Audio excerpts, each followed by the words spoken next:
nos va a presentar lo que se supone que debería de ser un protocolo de adultas, que vamos a intentar, yo ya lo repetí ayer, que el siguiente paso es dar caña en la seguridad social. Ya hemos pedido cita con el director del Plan Andaluz de Enfermedades Raras y con la delegada de Salud, doña Ana Isabel González de la Torre, como la carta que nos envió ponía ayer, ¿vale?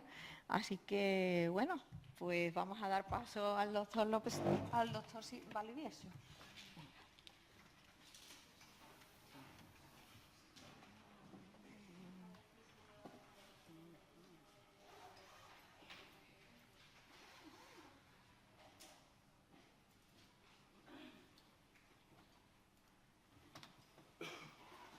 Bueno, pues buenos días.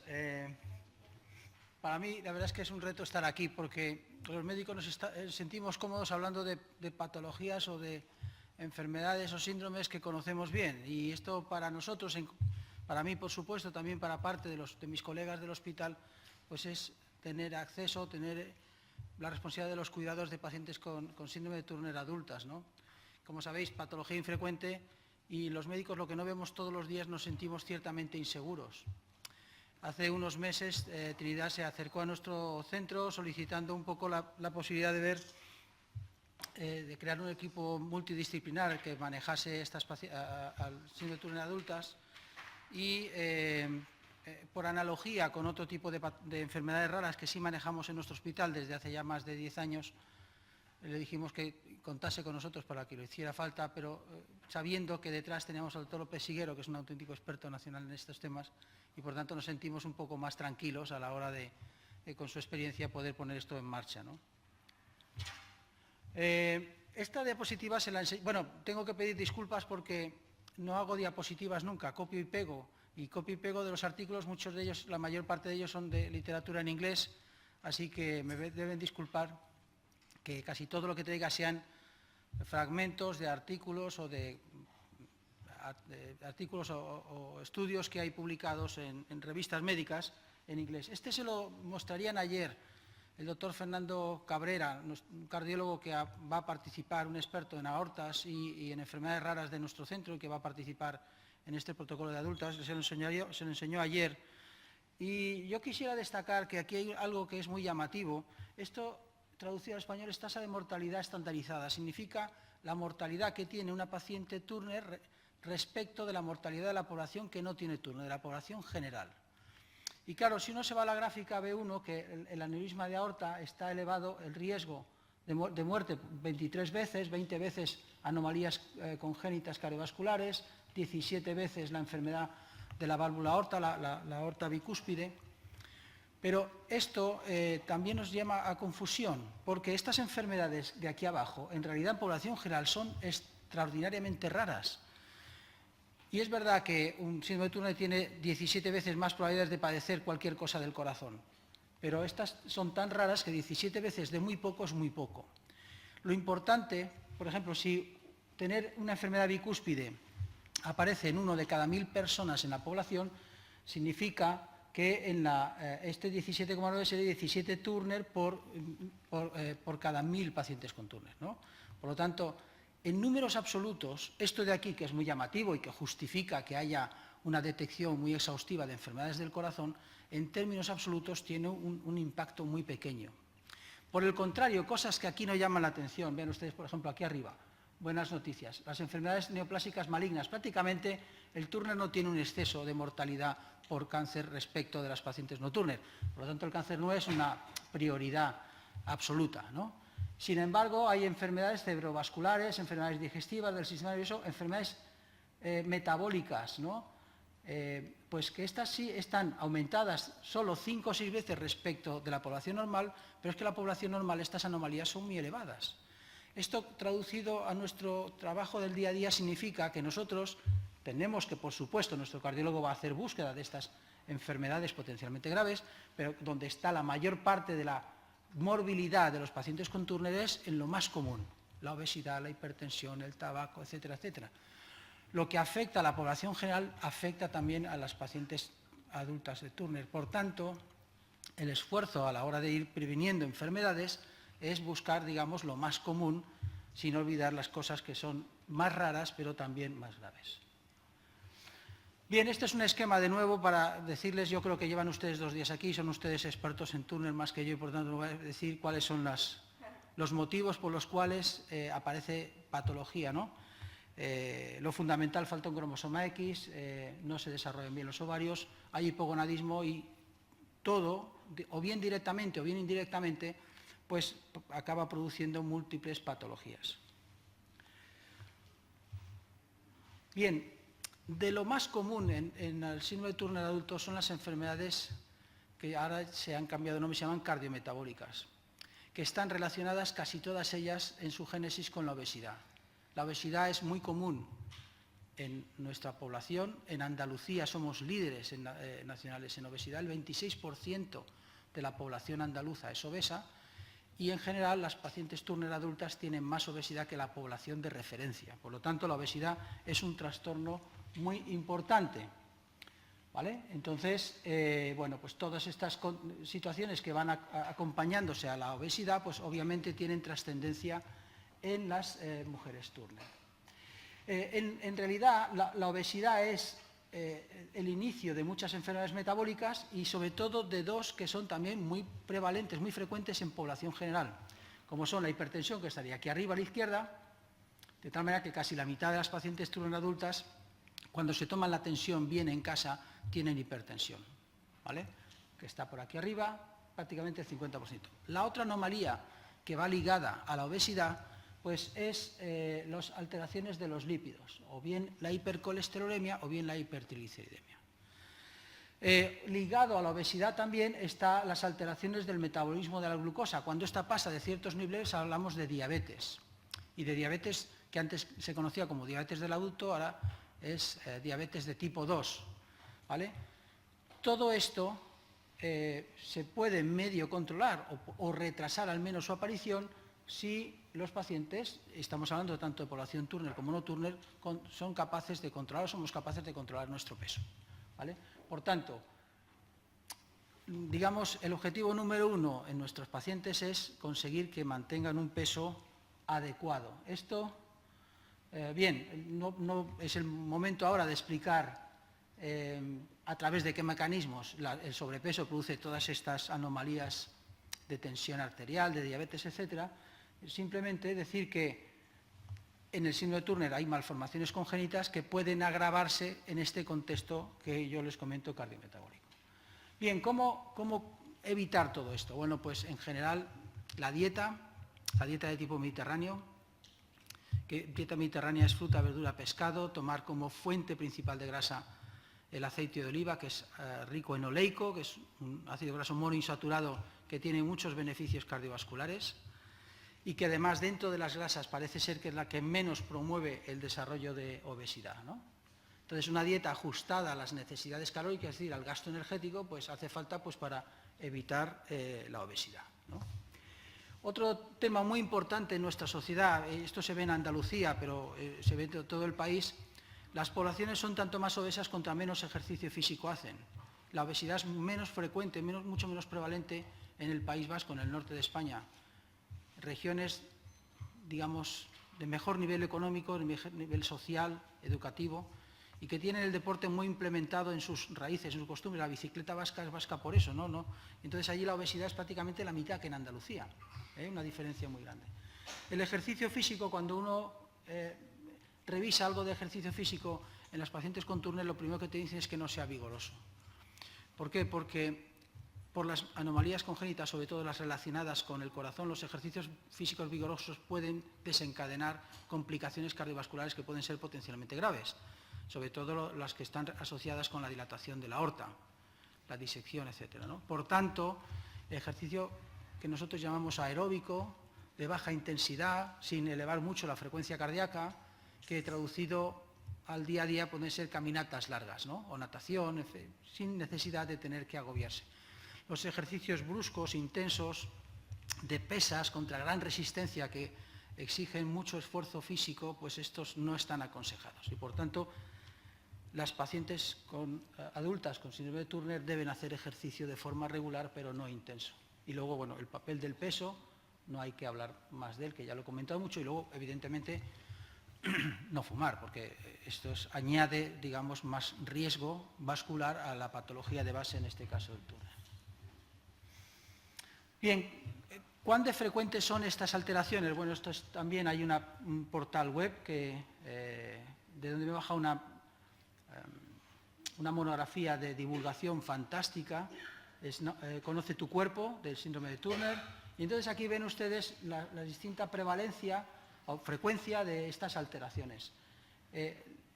Tener las enzimas hepáticas elevadas, esto se habla de transaminasas. Ahora muchos de ustedes reciben un análisis y ven una serie de puntos, ¿no?, que les indican cuáles están dentro del rango y cuáles no. Entonces, los médicos ahora pasamos una parte de nuestra consulta explicando esos puntos qué significan, ¿no? La mayor parte de las ocasiones esos puntos significan que el valor no está dentro del rango. Pero que no esté dentro del rango no significa ninguna enfermedad. El ejemplo es, yo puedo tener las orejas muy grandes, no ser normal, pero tampoco es una enfermedad, ¿no? Pues muchas veces estos puntos que aparecen en las analíticas no traducen ningún trastorno serio. Esto es relativamente común en el caso de las transaminasas, ¿vale? Esto es debido a otro de los componentes de la obesidad, que es el acúmulo de grasa en el hígado. Cuando el tejido adiposo de nuestro cuerpo no da más de sí, la grasa, si comemos en exceso, tiende a acumularse en otros sitios donde no le toca. Y no le toca en el hígado, y esto eleva las transaminasas. Y este es un predictor de diabetes, es importante. Esto está equivocado, no es hipertiroidismo, es hipotiroidismo.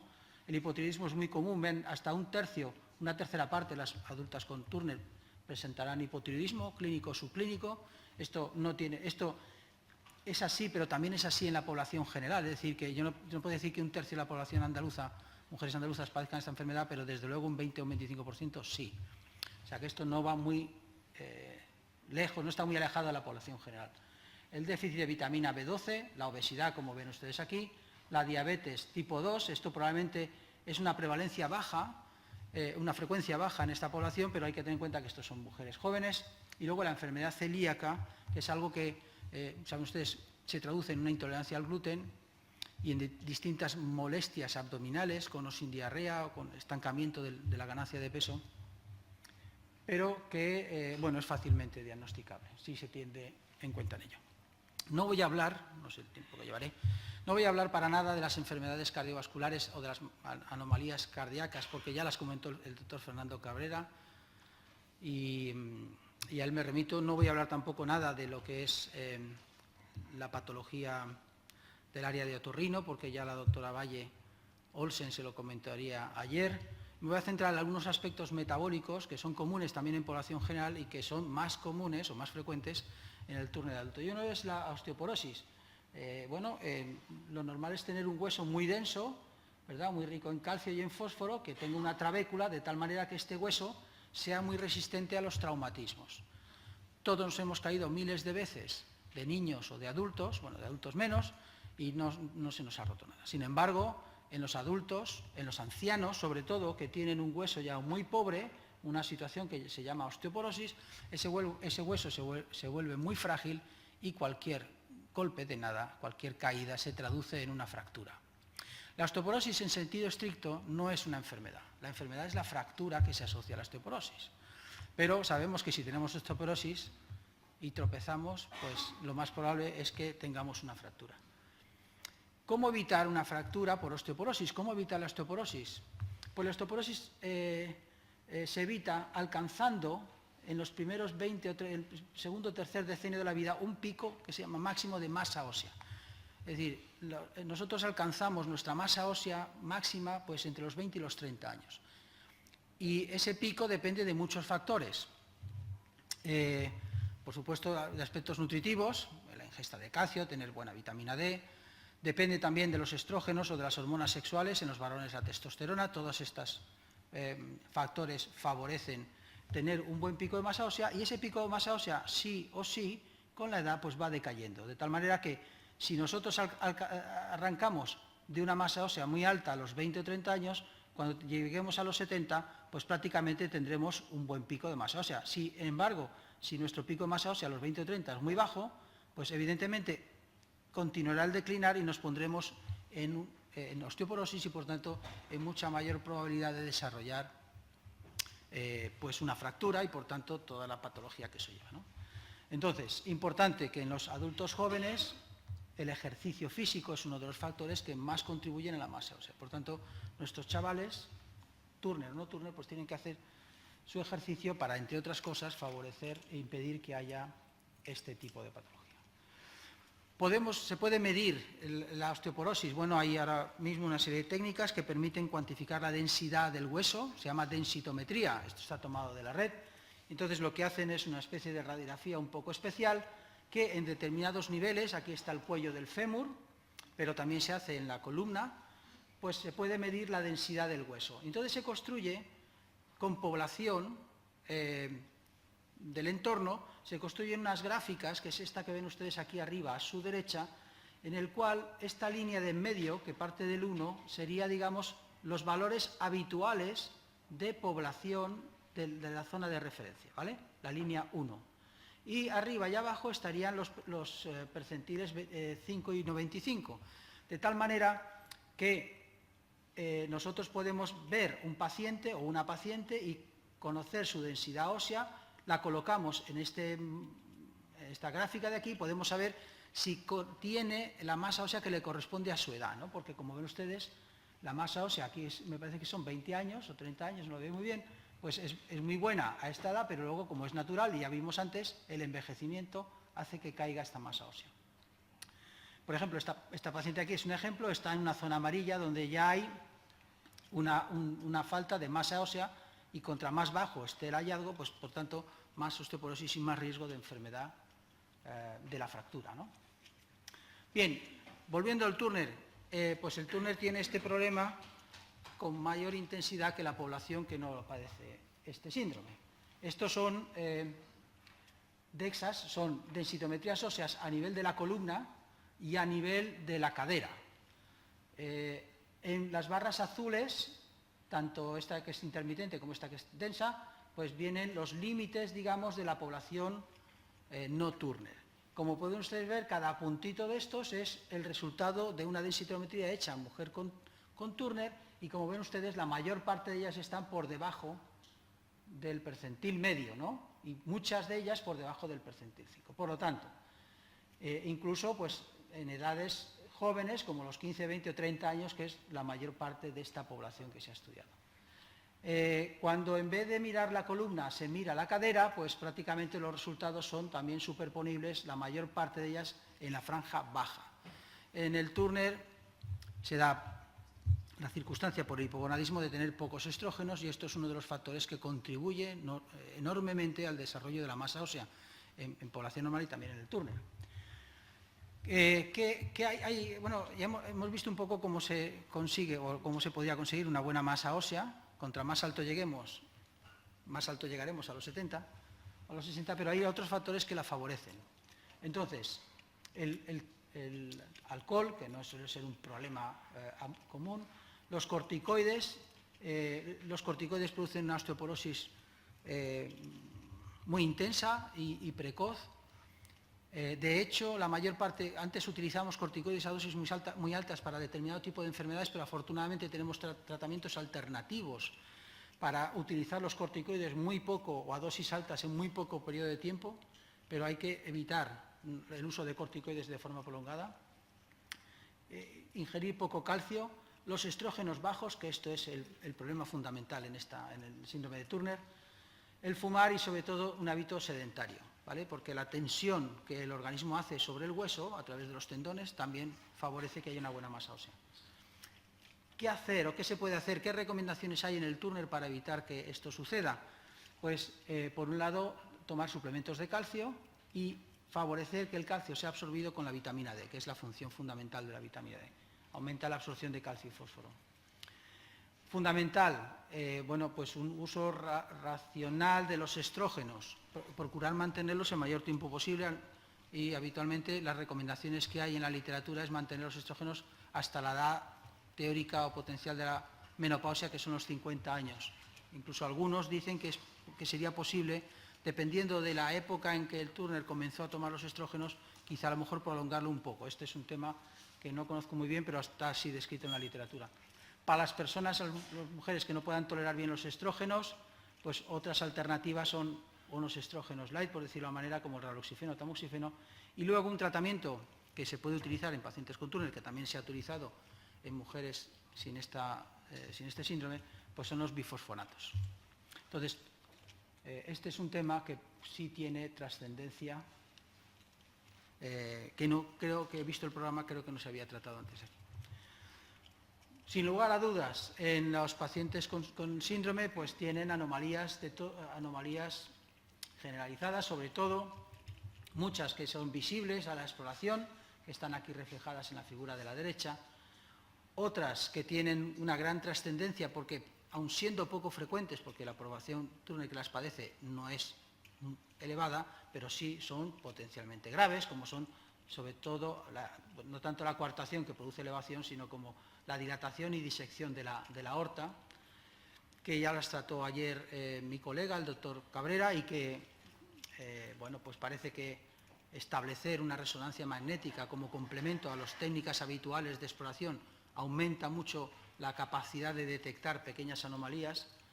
Y luego, pues las otras malformaciones son, desde luego, el escaso desarrollo de los ovarios, y también es muy común la aparición de alteraciones renales, muchas de ellas anatómicas, que realmente no tienen por qué traducirse en alteración funcional. El riñón en herradura o la duplicación pielocalicial pueden, en algunas ocasiones, aumentar el riesgo de infecciones urinarias, pero no son unos trastornos graves que requieran. Muchos pacientes conocen porque se hacen casualmente una ecografía abdominal por cualquier causa y conocen que tienen un solo riñón o que tienen un sistema de eliminación de la orina duplicado, ¿no?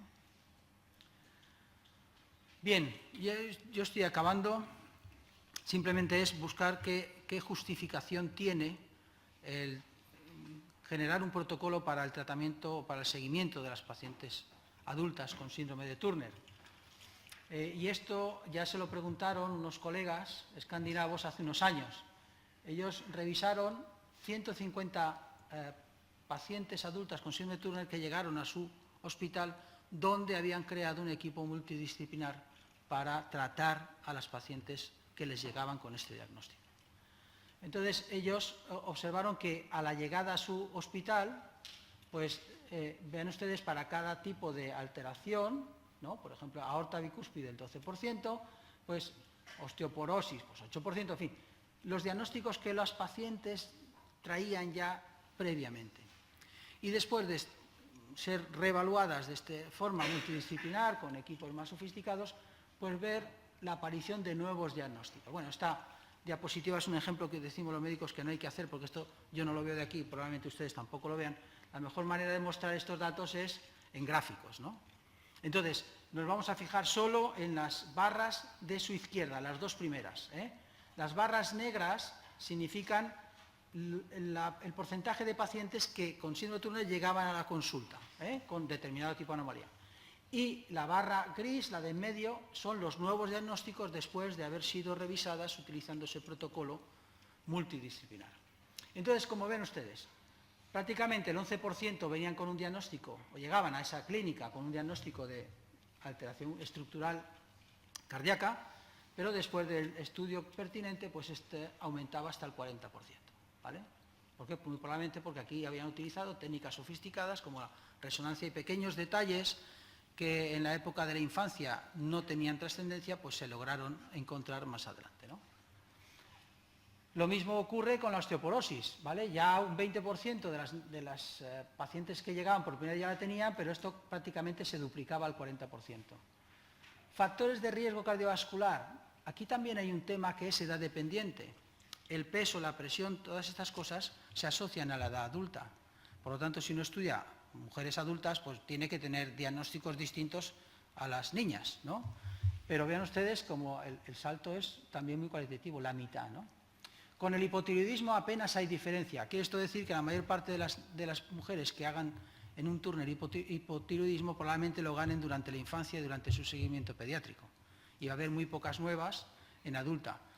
Como siempre, el hipotiroidismo es tan común en la población que acarreará, ¿no?, la misma probabilidad que tiene una mujer adulta sin Turner, ¿no? La enfermedad celíaca, que está muy descrita, es muy poco frecuente. En cambio, las anomalías renales son muy pocas. ¿Por qué? Porque las anomalías renales las tienes de nacimiento, las detectas en una ecografía y como todas las niñas se llevan una ecografía, prácticamente la probabilidad de que te encuentren de adulto una anomalía renal es escaso, ¿no? Y aquí que tenemos, las alteraciones auditivas son más frecuentes, ¿no?, en la infancia que en el Turner adulto. Bueno, ¿por qué? Pues porque, tal como me explicó la doctora Sofía Valle, que se lo debió contar ayer, en el Turner de la infancia hay mucha otitis media y alguna malformación del oído medio que hace que la otitis media de repetición vaya acompañada de pérdida de audición. En cambio, en la edad adulta, el tipo de sordera es sensorial y, por tanto, no tiene el mismo componente, es más sensitiva sensorial que no de transmisión. Y, por tanto, la probabilidad que de adulto tengas un tipo de estos trastornos es bastante menor y de distinto tipo que nosotros. Dicho de otra manera, esto viene a traducir que el diagnóstico de Turner es correcto, el tratamiento durante la vida pediátrica es correcto, pero estas pacientes deben ser seguidas de una forma uniforme, procurando buscar aquel tipo de patologías que son potencialmente más graves, como son las malformaciones cardíacas, sin olvidar lo que realmente genera más problemas en nuestras pacientes, que son la osteoporosis, la obesidad, la hipertensión, la probabilidad de diabetes, el hígado graso, etcétera, etcétera, ¿vale? Es verdad que no tenemos experiencia en Turner, pero la experiencia en general de los médicos en nuestro país y de los especialistas que podemos tener en nuestros hospitales para el manejo de estas enfermedades tan frecuentes es muy elevada y, por tanto, hay que tener cierta tranquilidad en ese aspecto, que todos estos trastornos pueden ser tratados de una forma bastante eficiente. Bueno, y por último, ¿cuál es el protocolo? Bueno, pues nosotros no nos hemos inventado nada, hemos tomado en consideración los conocimientos que tiene el doctor Juan Pedro López Higuero y las recomendaciones que hemos ido leyendo en los distintos trabajos. Hay una fundación del síndrome de Turner y yo he copiado, más que copiado, esta vez no he copiado, esta vez he traducido al español, al castellano, pues las recomendaciones. ¿Qué es lo que nosotros deberíamos hacer y que, bueno, tenemos intención de hacer, ¿no?, en el hospital cuando los pacientes vengan, alcancen la vida adulta y quieran venir a nuestros centros, es que quieren que lo sigamos nosotros, claro? Entonces, habría que hacer en la primera visita todo esto. Bueno, ustedes, consejo de dieta, tratamiento con estrógenos, función ovárica y consejo de planificación familiar. Tenemos nosotros una ginecóloga en nuestro centro que también está en nuestro grupo de enfermedades raras, que, bueno, va a participar, y nosotros, cuando llegue la paciente, pues lo primero que haremos será mandarla a nuestra ginecóloga, pues para que le preste la asistencia que sea debida y le dé los consejos que sea debida. Yo me he llevado algunas sorpresas. Por ejemplo, las pacientes con síndrome de Turner pueden quedar embarazadas, pueden buscar el embarazo. El embarazo, tanto si es primario como si es buscado a través de los métodos que hay ahora para buscar la fertilización, pues acarrean riesgos muy elevados por la patología cardiovascular. En todas las recomendaciones que he visto dice que hay que hacer un examen cardiovascular muy cuidadoso, porque el embarazo es de extremado riesgo para una mujer con Turner. Puede quedar embarazada, puede tener un embarazo con éxito. Se desaconseja el parto natural por los esfuerzos y la tensión que eso acarrea a la aorta, pero no es imposible, pero desde luego es un tema bastante delicado que yo estoy muy lejos de poder decir nada al respecto, pero para eso contamos en nuestro centro con una ginecóloga que nos dará su opinión. Lo mismo el examen pélvico y las tinciones, monitorizar la densidad ósea, la presión arterial, referir al cardiólogo, sobre todo porque hay que hacer una resonancia cardíaca, un examen ocular que solo se hace por primera vez, tampoco especifican exactamente qué es lo que hay que ir buscando, parece que no hay una patología ocular específica, al menos yo la desconozco, y luego medir la glucemia y la hemoglobina glicada. Esto se hace la primera vez y luego en cada una de las revisiones. Cada 2 años, también la primera vez, pues un hemograma, inmunoglobulinas, vitamina D y un test de celíacos, ¿vale? Una TSH, que es la función tiroidea, un perfil hepático, las transaminasas y la función renal, los lípidos, colesterol y triglicéridos, una glucosa referir al otorrino para hacer una audiometría, ya se lo comentaría la doctora Valle ayer, y si es necesario, pues una evaluación por el psicólogo. DEXA, que es una forma de ver la densidad de los huesos un poco más especializada, también es capaz de decir la cantidad de masa magra, es decir, grasa y no grasa que hay en el organismo, y por tanto puede dar algún tipo de información adicional. Y luego la eco renal y la resonancia, que se hace en la primera visita, pero luego ya se espacia cada 5 años. Bueno, yo creo que este es un punto de partida. Como les digo, esto está traducido de este portal de Internet. Coincide con recomendaciones de expertos del síndrome de Turner. Y bueno, nosotros lo que vamos a hacer es intentar, con la colaboración del doctor Pesiguero, ponerlo en marcha. Creo que en nuestro centro, bueno, en nuestro centro y en el 90% de los centros del país existen este tipo de tecnologías. Lo único que hace falta pues, es un poco aprender, estudiar y ponerse un poco a disposición de lo que vaya habiendo, ¿no? Retos para nosotros. Bueno, pues primero, apoyo a la asociación de pacientes, ¿no? En esto de las enfermedades raras, la asociación de pacientes es imprescindible, si no, esto no se mueve. Y la unión hace la fuerza, en fin, todas estas cosas. Por experiencia, no conozco el Turner, pero por experiencia con otras asociaciones de pacientes, bueno, es el día a día, ¿no? El portal web, etcétera, etcétera, lo que favorece que todos estos programas puedan ser llevados a la práctica, ¿no? Aquí falta una L, finalización y concreción del protocolo. Esto que les he puesto es la intención de la primera revisión que hemos hecho. Tenemos que hacer todavía una reunión con el doctor López Siguero y también con el resto de mis colegas del hospital para decir que efectivamente esto se va a hacer así, con esta periodicidad y de esta manera, ¿vale? Los flujos dentro del hospital, para otras enfermedades raras citamos al paciente un día y procuramos hacerle todo lo que hay que hacerle en la misma mañana, para, sobre todo si hay gente que venga de fuera, pues no tenga que perder tiempo, ¿no?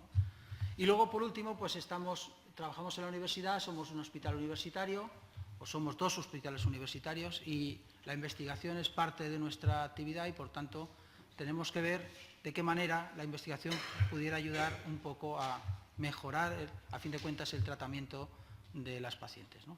Y yo creo que ya tengo nada más. Este globo azul tan bonito. Muchas gracias por su atención.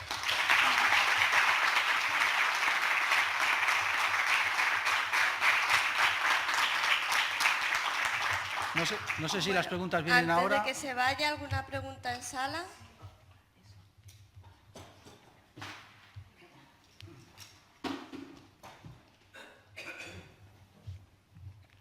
Gracias. Yo creo que funciona, ¿no? Gracias, Pedro, por la exposición y la charla, y especialmente por la disposición que habéis tenido, ¿no? para hacer este seguimiento que, como tú has dicho, pues ha sido promovida por Trini, y que nos pusiera de acuerdo y que tuviéramos contacto. A mí me parece que el protocolo que has puesto es correcto, o sea que uno podría a lo mejor hacer, pero es correcto.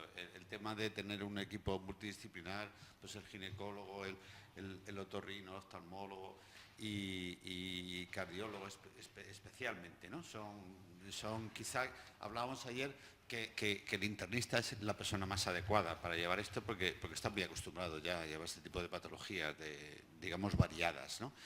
Y yo te quería hacer una pregunta. Desde luego nosotros estaremos de acuerdo en empezar cuanto antes. Ayer estuvimos comentando que dentro de Andalucía, probablemente de España, hay pocas series de adultos que conlleven una transición y un seguimiento bueno, ¿no? Tú no sé si conocerás alguna, pero hay pocas.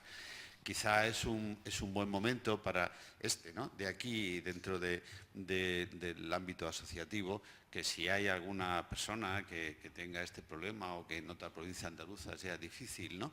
de hacer, pues quizá saber vuestra disponibilidad de aceptar pacientes de otras provincias andaluzas, porque ya sabemos que de otros sitios igual habría más problemas, ¿no?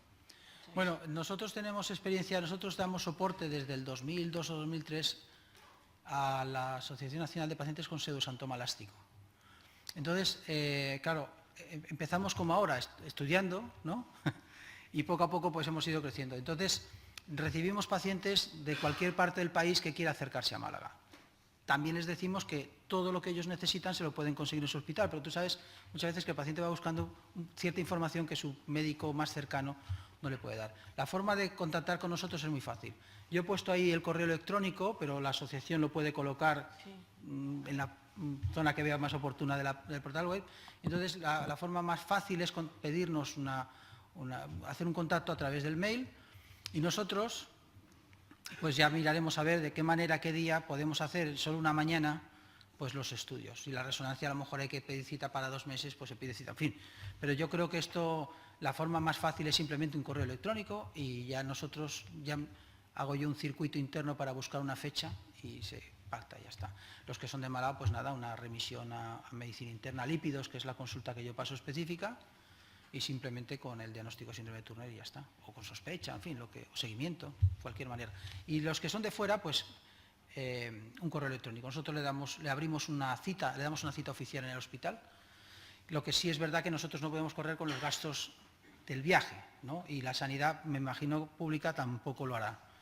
Pero bueno, venir aquí una tarde a Málaga a hacer noche y una mañana al hospital tampoco es que sea una cosa impensable.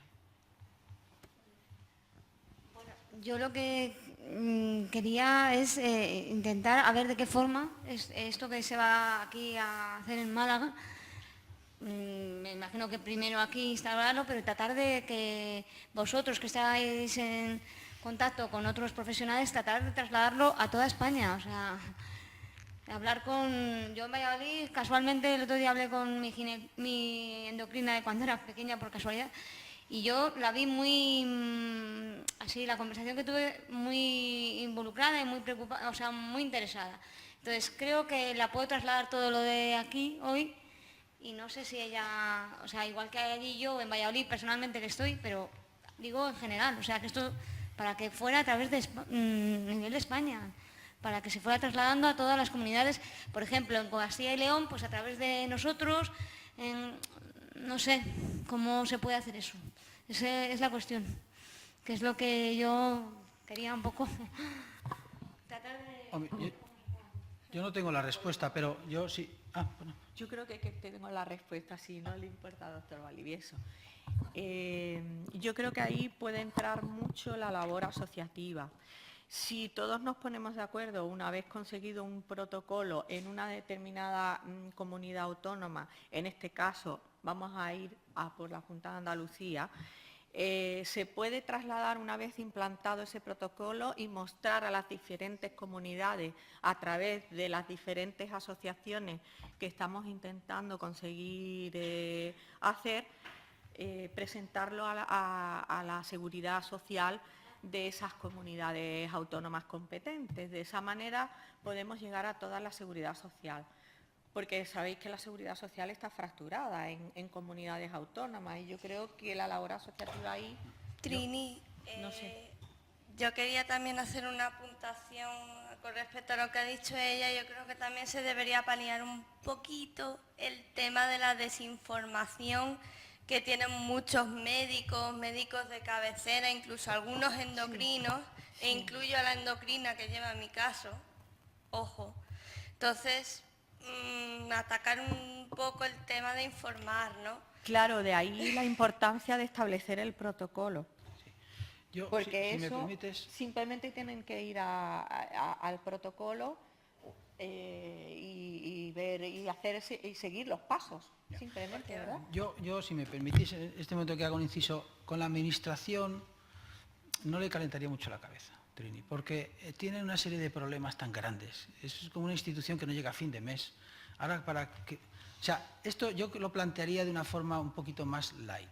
Es decir, en Málaga, ya digo, en el 90% de los centros hospitalarios de nuestro país se puede hacer esto. No hay una ventaja que tiene este síndrome es que no hace falta una técnica especial súper carísima de nada. Es decir, todos los medios tecnológicos se necesitan para un buen cuidado de este síndrome, los tenemos en miles de centros. No es la administración, somos los profesionales.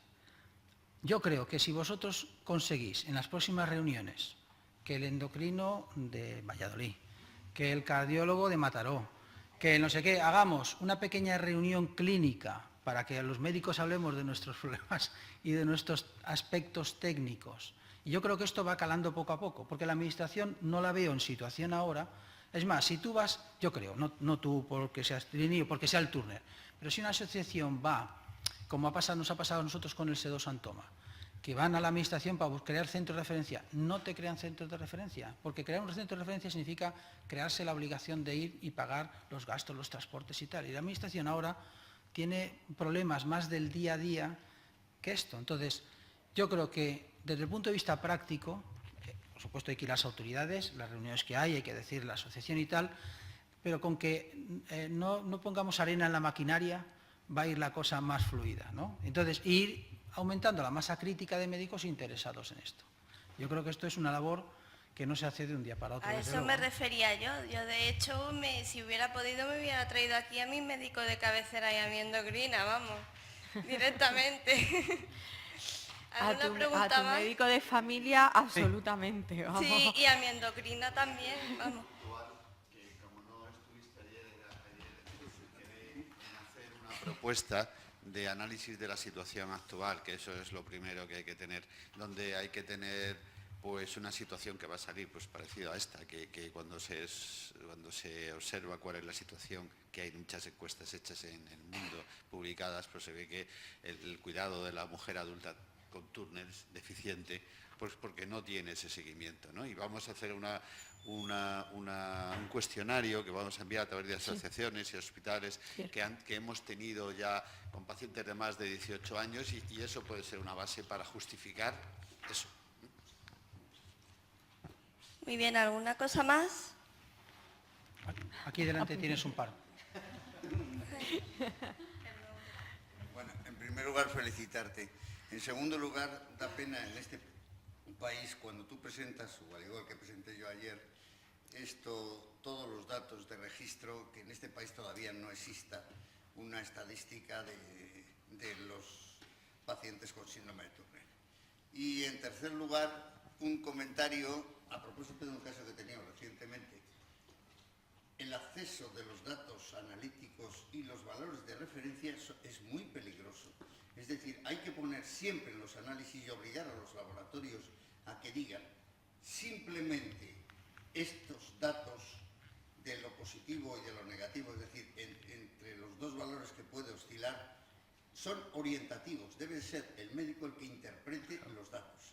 Y te voy a explicar el caso que me pasó pues, justamente el jueves. Me vino una madre de una paciente llorando porque le había hecho una determinación analítica, en concreto era el sulfato de dihidroepiandrosterona, que ponía 7,2.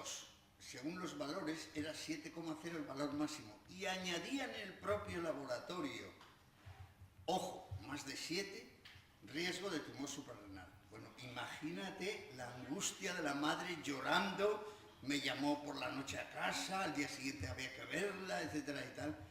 Es lo que digo siempre, cuidado, porque normalmente cuando os den unos análisis no valoréis, o sea, simplemente aquello típico español, ¿no? Decir, bueno, como esto y tal, vamos a ir a decirle al médico que se pasa del cuidado. Eso tiene que interpretarlo el médico, porque si no es peligrosísimo.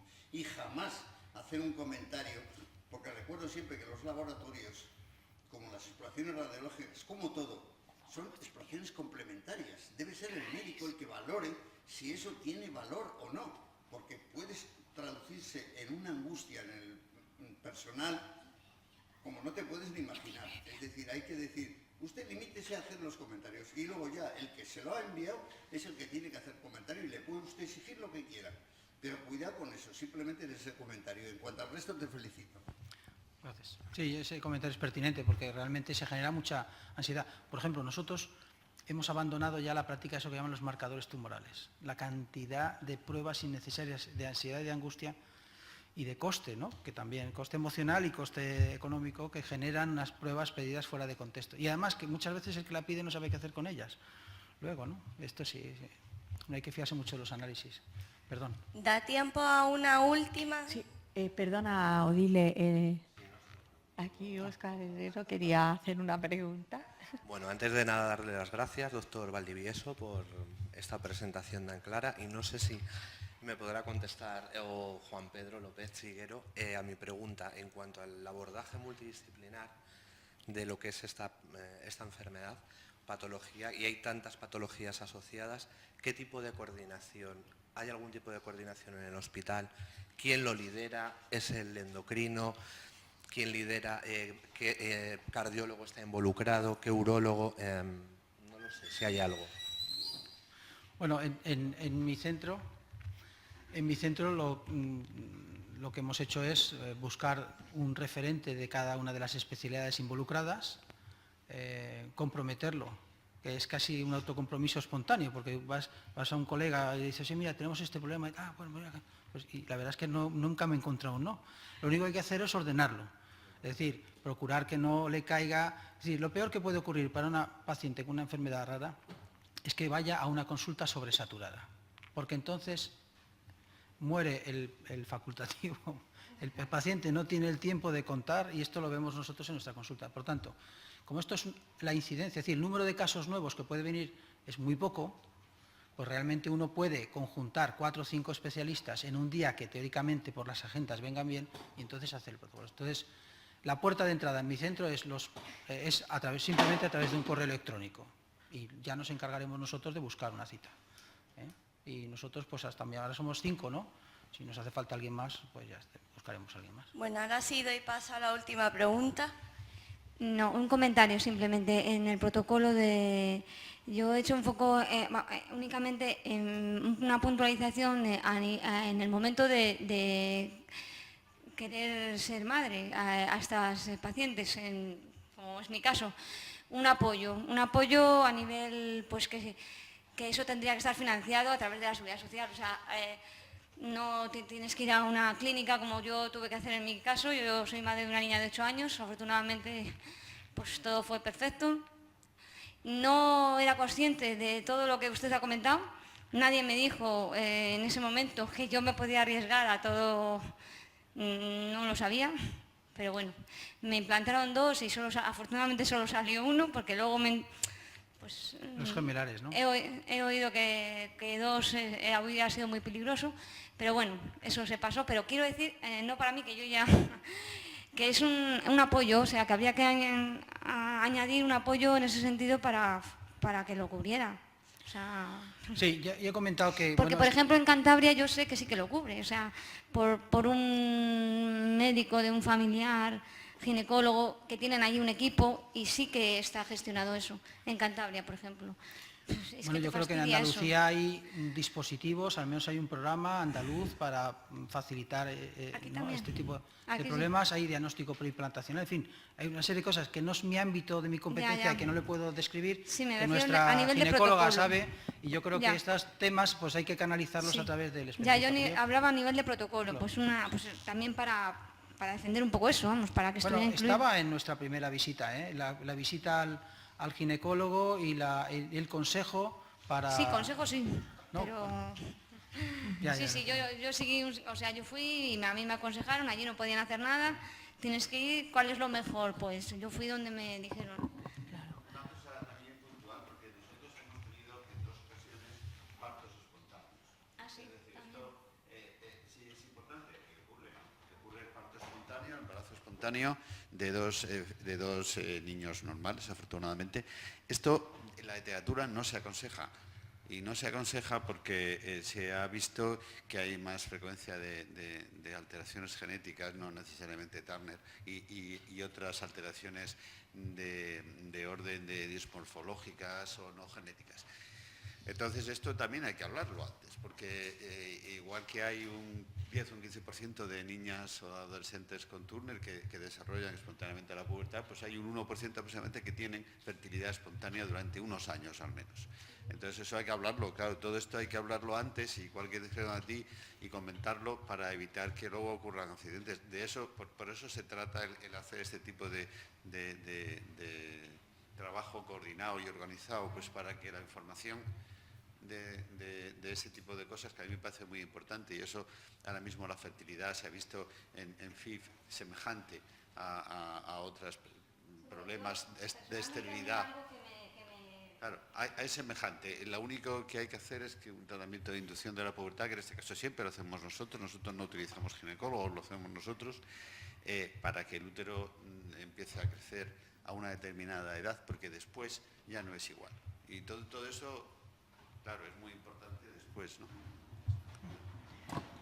Bueno, yo puedo aportar mi experiencia. Yo quise hacerme una fecundación in vitro con 38 años. Lo primero que me dijeron es que ya estaba en el límite y a mí me cubrían la donación de ovocitos. O sea que en teoría si tienes pareja aquí es gratis, en teoría. Y no había problema, vamos, me mandaban al materno para hacer la fecundación.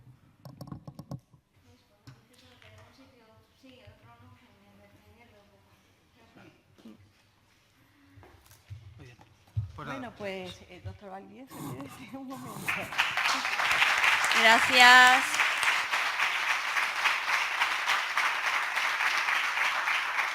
Bueno, si os parece, como el doctor Valdivieso no estuvo en la cena y ha hecho también una gran labor, me parece que es justo que también le ofrezcamos la placa que le ofrecimos al doctor López Siguero y a los demás.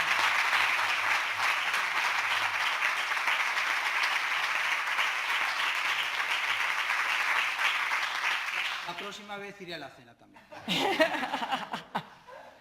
Eso esperamos, doctor.